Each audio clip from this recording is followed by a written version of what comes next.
Hi BookTube and welcome to a new video, my first recent reads of 2024 for 6 books. Verdigris by Italian author Michele. This is translated by Brian Robert Moore.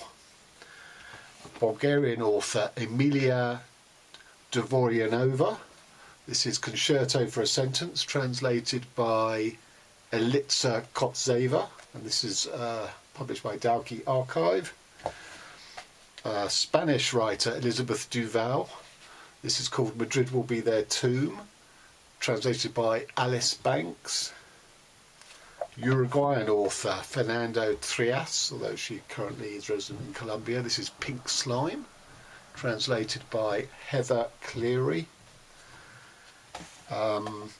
Brazilian author Paula Maia, Of Cattle and Men, and this is translated by Zoe Perry. And finally, Blackouts by Justin Torres.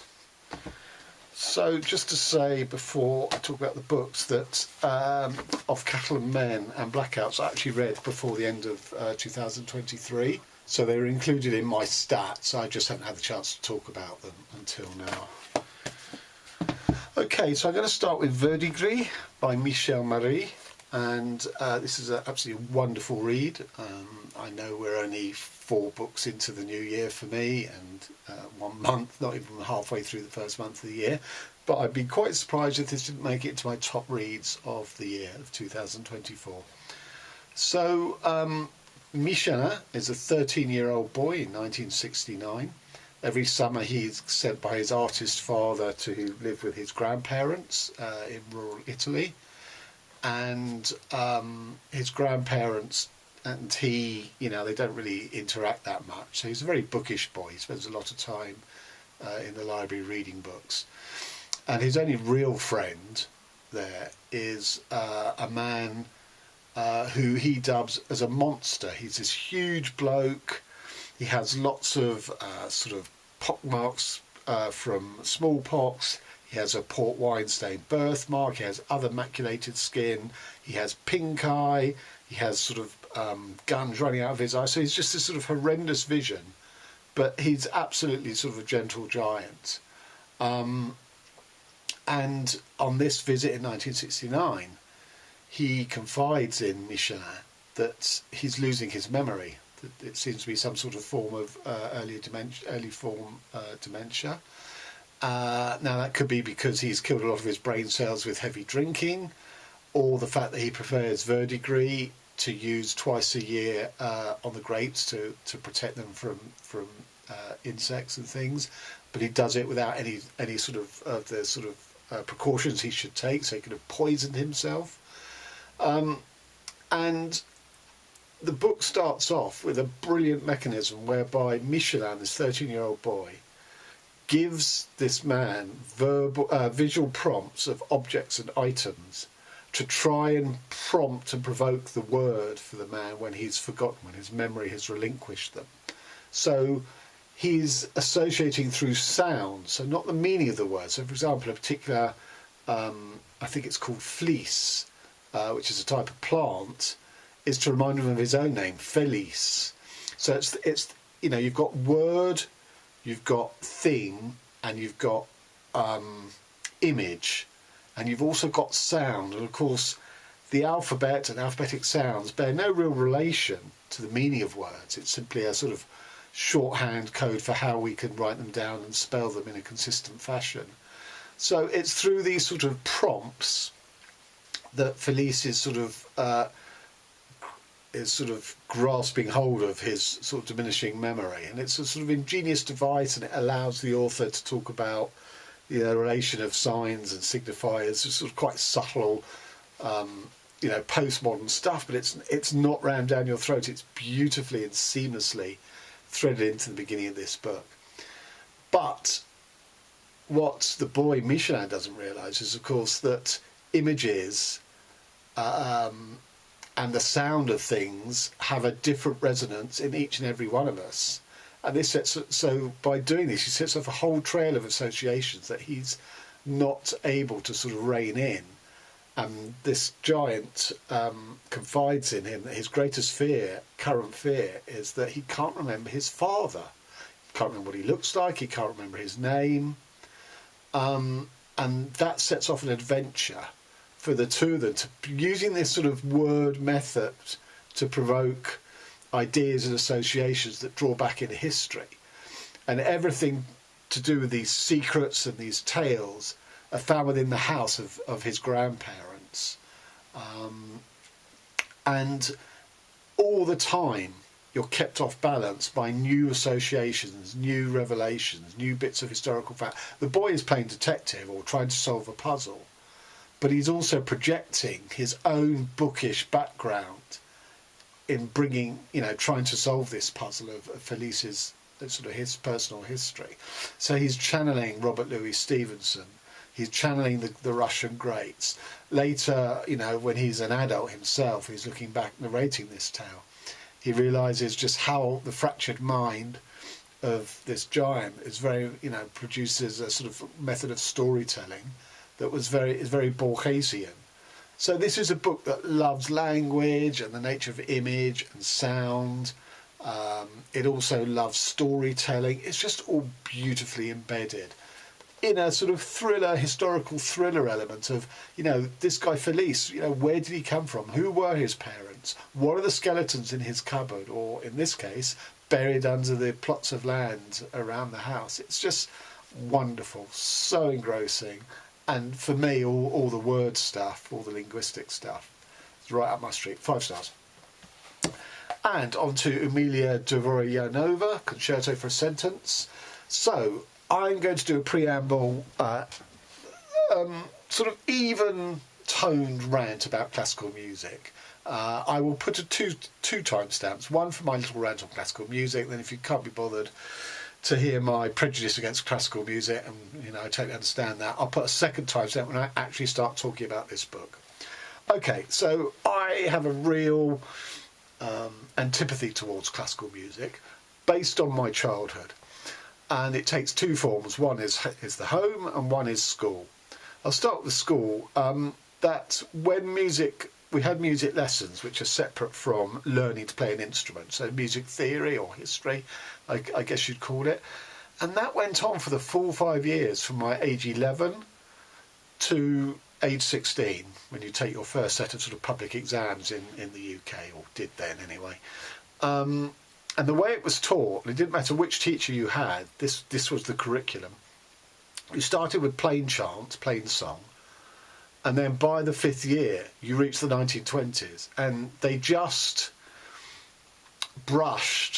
covered lightly jazz, and that was it. Music stopped for them at 1920. There was no contemporary music taught at all, which I was very aggrieved about.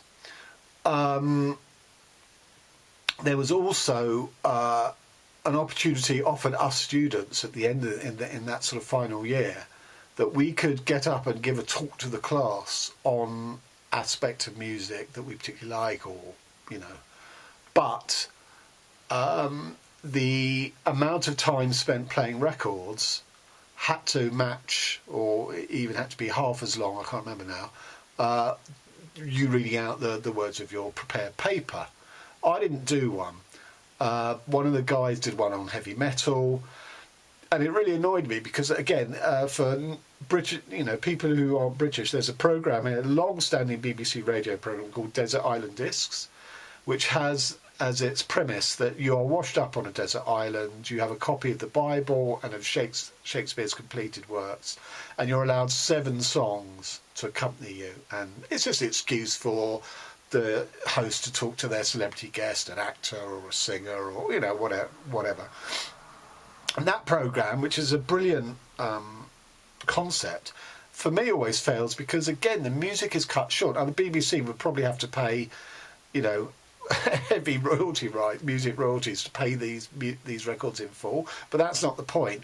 If you invite a guest on, part of what you want to know about them is their musical tastes, play the records in full, or at least halfway through. And it was the same with this music class. The other thing was, we were set an exam, not an internal exam, not a public exam, 1 year. And, it was around the time of sort of 17th, 18th century, I think we'd reached in the lessons. And I'm good at exams, always have been, and I have a good memory. And even though I'm not interested in the subject, I sort of retained enough of the stuff I was spoon-fed to be able, basically he would play a piece of music and ask you who the composer was. And I'd say I was probably reasonably about 50% that I could get it. But I got so bored and fed up with the whole thing during the exam that I just started scribbling down these numbers at the bottom of my answer paper. And when the teacher came back to having marked them, said, "What are these numbers?" And I just said, "Oh, they're probability tables." And I don't know why I said that. They weren't. I was just being flippant. And he went absolute bananas. He thought I wasn't taking the whole thing seriously, which I suppose I wasn't. So he then set me a punishment essay. Can't remember how many words. And it was just called Why Music. So I revelled in that because I then gave him my manifesto of why we should listen to music that included the music that I liked, i.e. punk, new wave, all that sort of stuff. I was very proud of myself because I'd spent a lot of time on it, and I really crafted an argument to point up the limitations of his and every other music teacher's process of how they were teaching us. And I gave it in to him, and he threw it straight in the bin because he wasn't he didn't, and to be fair to him, he probably didn't even know that's what I'd done. The punishment was making me do it. The actual content of what I was doing was irrelevant. And I was so furious with him that, I'd produced this argument, and I wanted to see if I could carry the day. And it never even saw the light of that day. So that was school. And I absolutely, I was one of those people who actually enjoyed studying. And it was the only subject out of all the subjects I did that I really disliked intensely. And that was the fault of the teachers and the curriculum. The home thing very quickly is that, so I was born in 1964, so by about 1970 I was sort of conscious of the world outside, but the only diet of music at home was classical music, because that's what my mum was into. And any time we went out in the car, shopping or whatever, on the car radio would be all, you'd have Bowie and Mark Bolan and T-Rex. In the shops, they'd all be playing it. And that was the stuff I wanted to hear, but I had no access to it. Didn't have my own radio at home. It was only when I was given my own record player, I can't remember exactly how old it was, and I started buying records, maybe 1977, 78. As I say, I sort of got into punk. And I remember going to a record shop and buying the new album by The Jam, which is called The Modern World, at the same time as prog rock Genesis album called Nursery Crimes, and getting very confused looks from the shop staff. Anyway, so again, it was like there was this sort of forbidden, prohibited music that it wasn't as conscious as it was in my music class at school.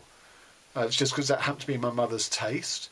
But I wasn't introduced, my mother didn't go, "Oh, have you tried jazz, or have you tried, whatever, reggae, ska, all that kind of stuff."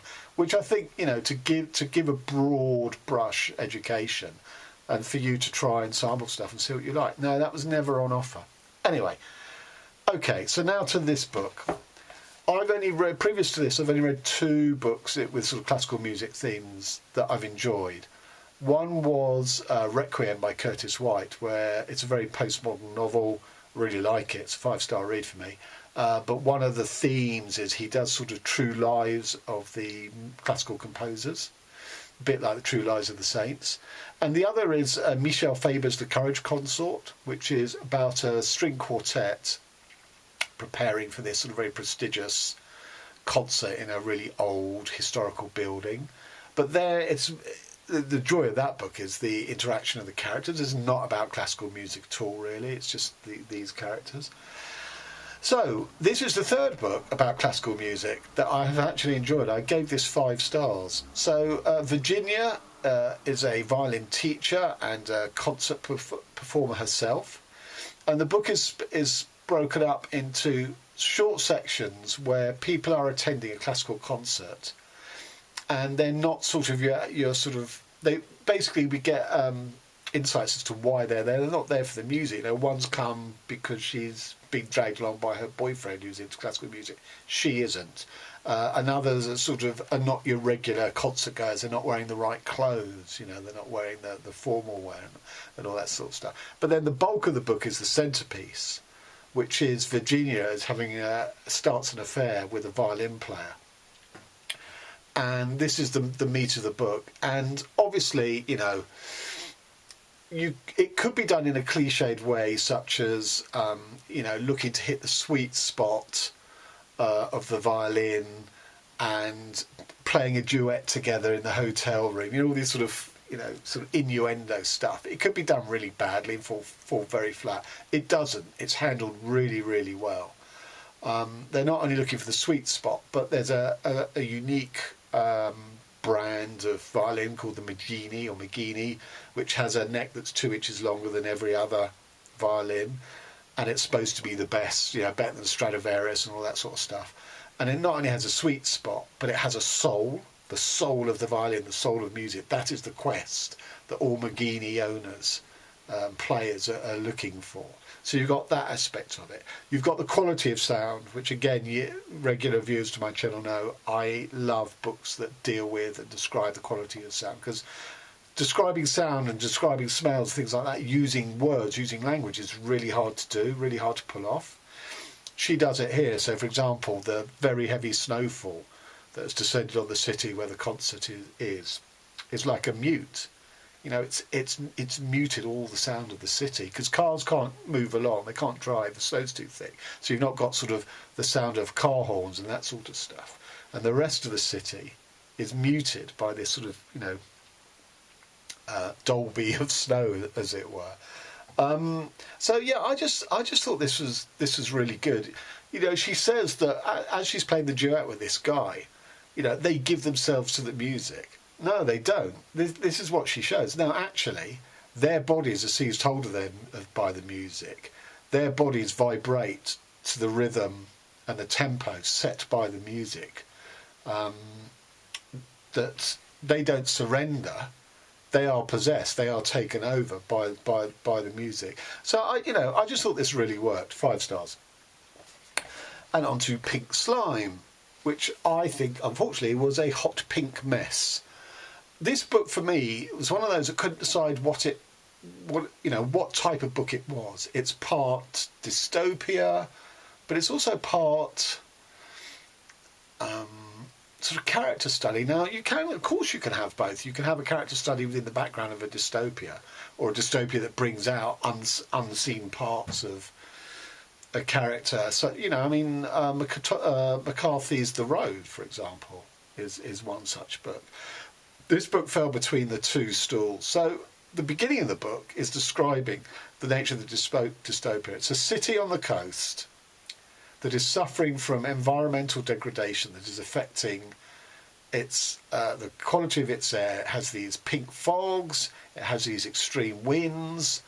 It's a bit sort of echoes of lockdown. It's not permanent lockdown in here, but when the sirens go, everyone's told to go inside and have a lockdown until the siren sounds, you know, for them to, that it's okay to come out. Food is short, certainly fresh food is sort of all but disappeared. The interior of the country doesn't seem to be affected, but obviously they're not too welcoming of evacuees from the coasts. All the fish have washed up on the sea dead, so there's no sea life anymore. All the birds have disappeared, they've all migrated and not come back. So it is sort of quite an eerie setup, which is, you know, interesting. But then we get to the character. So the central character is a 44-year-old woman. She's divorced. And her means of making an income is she takes in, or she's sort of not babysitting, because she's doing this for days on end, but she's sort of taking in this boy who has an extreme syndrome where he's hungry all the time. He always feels hungry, and you know, it can get to such an extreme that he'll start biting his own fingers and chewing his own fingers, or he'll put non-food stuff in his mouth. So he has to be watched constantly. And it's pretty clear that his mother, back in the interior, doesn't really want anything to do with him. and so our protagonist forms quite a motherly bond with him. And then you realise the reason for that is because her mother, who's another character in the book, is so cold, so frigid towards her, that that our protagonist is being the mother that she never had herself, that she wished she had had. So we get the character of the mother who's so sheer frigidity that she's not a good character at all. Then we have the ex-husband who has contracted the disease, which normally kills people, but he's one of the survivors. So he's a case for scientific study. What is about him that has allowed? He's still confined to bed, but he has survived, and he's a peculiar character. I mean, the reason that they divorced is because he sort of went his own path, which was a very sort of selfish, sort of. It's almost like someone who sort of goes on, quests to take, the hallucinogenics in the Amazon jungle with shaman.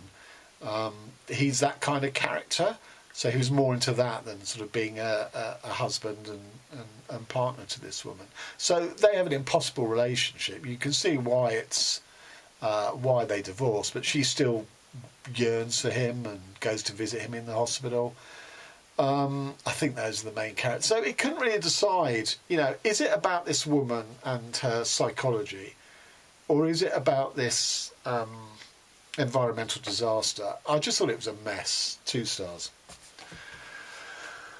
Madrid Will Be There Too by Elizabeth Duvall. So I heard this was a book about the communists and the fascists in Spain, so I assumed it was about the Spanish Civil War. It isn't at all. It's set in contemporary Spain. And I struggled really to get over that. First of all, I don't know, whether the pangs of communism and fascism are still that prevalent in Spain. I'm not saying they don't exist. Of course they exist. But do they have such an influence and a grip on society as it's sort of implied in this? I don't know. I mean, I'm throwing that out there. If I have any people with sort of contemporary Spanish knowledge, please do fill me in. So this is the time of economic austerity and the cost of living crisis, and food banks and temporary shelters are springing up in Madrid, and one is in the book is run by the fascists, the pro-Franco Falange sort of sympathisers, and the others run by the communists. And again, this is where my own knowledge prods me a little, because communism in countries like France, Spain and Italy has always, it seems to me, never really been about grabbing power in the way that the communist parties in the Eastern Europe did straight after the Second World War. They seem to be devoted to being parties of opposition. And I very much got the sense of that being here, with the Communist Party here, of, yes, doing good things, charitable things within the working class neighbourhoods. But they weren't interested in the rest of society, really. They talked a good revolution, but they did nothing about it, bring it about. So we had these 2 characters, one in the communist food bank and one in the fascist food bank, and they're both gay. And there's an awful lot of exposition to start the book about how these food banks work and how the sort of political ideology sort of influences that and determines their behaviours. And it's only really by the middle of the book that we get to the more interesting stuff, which is the 2 characters, because obviously they meet. The fascist really only wants a one-night stand. He has these very hard and fast rules. First of all, he's ashamed of his homosexuality, because it goes against his sort of party's belief, because most far right-wing parties believe in the family and tradition and the Bible and all that sort of stuff. Therefore, homosexuality is not easy to reconcile within that ideology. So he has to keep it hidden, particularly from the sort of hooligan street fighters within his movement. But the other reason is he sees sex as a mere mechanism of relief. It's not about love, it's about physical release and relief. So he has these one-night stands, and he doesn't allow the guys that he sleeps with, he won't turn the light on, they're not allowed to touch anything in the house, there's no post-sex, coffee and conversation. He kicks them out, which he assumes he's going to do with this guy. But actually, this guy cracks him open his patina, because he makes a cup of coffee for them both in the morning, because they've both fallen asleep, but he's risen first. And initially, the fascist guy is absolutely furious with him for daring to do that. He feels violated. But actually, he's awakened something in it that starts to creep towards love. And, that's the interesting part of the book. It is slightly alarming that the fascist guy doesn't tell, he knows that if he tells the communists that he's a fascist sympathiser, that's the end of the relationship. So he keeps it hidden. And it's alarming to me that he works out that the communist guy is on the left. So it's alarming to me on two scores. One, that fascists are able to hide it easier than communists. And two, that communists are so easy to read, whereas fascists aren't. I was slightly sort of chilled by that. It did make me squirm a bit, I have to say. Anyway, it's all building up there, these two sort of demonstrations going to hit Madrid about, protesting the cost of living and all of that. And it's, is it going to be this cataclysm? Are they going to come to blows? These two guys are both on different in the two different marches. I don't want to give away spoilers towards the end. But funnily enough, when it didn't talk politics, I was hooked. And when it got to politics, I was a bit bored. So I gave it 3 stars. And on to the 2 books I read at the end of last year. Of Cattle and Men. So this is set in a slaughterhouse in Brazil, and the protagonist is someone who's very particular on how we should treat animals. Yes, we're killing them, but we should do it as humanely as possible. And his job is to render the animals unconscious with one blow so they feel no pain, and then the animals are passed on unconscious where they have their throats slit and the blood is drained. But unfortunately, he is so sort of good at his job and so reliable that the boss sends him out on assignments to pick up payments for invoices and stuff, which takes him away from his job of stunning the animals, which means other people have to do it. And he's really unhappy that they're not as professional as he is. They're not as dedicated. They don't have the same feeling towards the animals. And because this is set in a slaughterhouse, because this is very visceral and meat and tactile and all of that, he very casually describes how he kills one of the men who is less sort of beneficent towards his handling of the animals in his absence. It's very casual. It's it's like he treats animals well, but he dispatches them or helps them onto their being dispatched, and does the same for man. He makes no differentiation between the two. But what's also happening is that due to environmental factors, the cows are starting to behave strangely. All cows face north according to the magnetic pull of the magnetic field of the Earth. But some, when they eat, but some are facing different directions, which he finds very odd. Other cows are making breaks for freedom. They're trying to do what goats do, but cows don't break for freedom. And other cows are effectively committing suicide. They're throwing themselves off high ledges. So this is all very odd. And he is sort of ahead of trying to work out, what's causing it. They know it's related to man's degradation of the planet, but they don't know exactly what. So I really enjoyed this. It had very much the vibes of Wolfgang Hilbig's old rendering plants, but with the Hilbig, it's very much the sort of slaughterhouse element is very much an element, a metaphor for the treatment of the people in the Holocaust, how the Nazis dispatched them in a sort of industrial fashion. Here, it's very much about sort of environmental degradation. But terrific stuff, 5 stars. And finally on to Blackouts by Justin Torres. So this is about a young Puerto Rican gay man who lives very much a sort of drifter's life, he has sex for money because he has no income.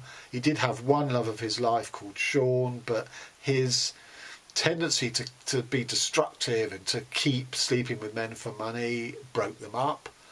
So he has no central core at all. But he hears that an acquaintance of his is dying, who's another gay man who's also Puerto Rican extraction like this young guy. And they were together in a mental asylum when this guy was, still a teenager, and the older guy was there. Partly, it's that sort of prejudice of being gay that wasn't allowed in the sort of 50s America. That's why the older guy was put into an asylum, and they just have this beautiful relationship, very much channeling Kiss of the Spider Woman by Puig, which is actually directly referenced here, where they're telling each other stories as this guy is dying. And for the young guy, it's an education, but it's a quietude. He's able to find the calm at the centre of the tempest of his being. That this guy very much is, just by talking to each other quietly, that he's enabling him just to calm down and just to not be so destructive. He's never sort of stayed in a place as long as he did, tending to this guy.